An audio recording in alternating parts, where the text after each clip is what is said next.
Hey, Marcus Washington, MTC Media. So, one of the things I really, really hate, and if you know me, you know this, is when people revise history.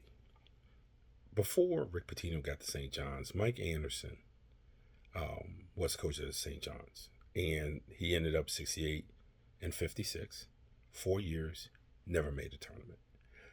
They weren't horrible.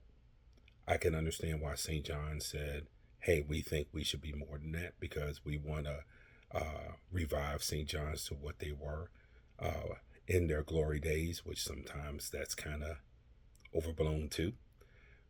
But he always had a winning record. There was a couple times he was in a running for a spot in that large bid, so on and so forth.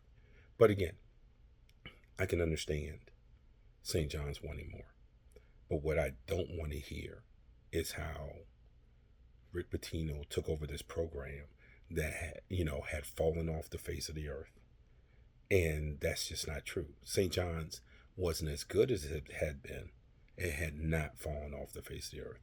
And when you add Pitino with Mike Rapoli's money and commitment, which is what Mike Anderson didn't have, was the commitment portion of making St. John's what it is, and obviously the set of rule changes. This is not Ed Cooley taking over Georgetown, because in that case, Patrick Ewing not only was bad on the court, he had torched Georgetown's recruiting base off.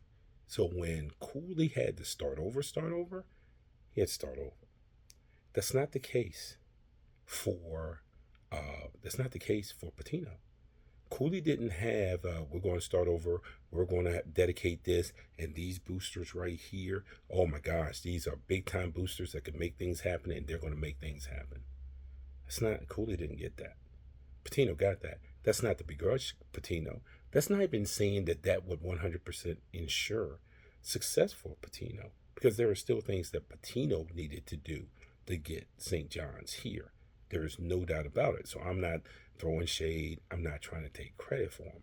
I'm just saying, let's not act like Mike Anderson left St. John's in the same place that Patrick Ewing left Georgetown.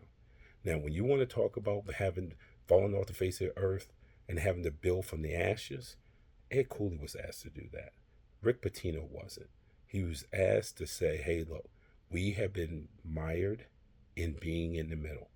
We got this guy here that can move mountains in Mike Rapoli. He wants you. We're going to move mountains for you.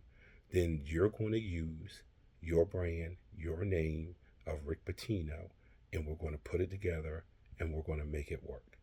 And by all accounts right now, St. John's is making it work. Kudos to St. John's.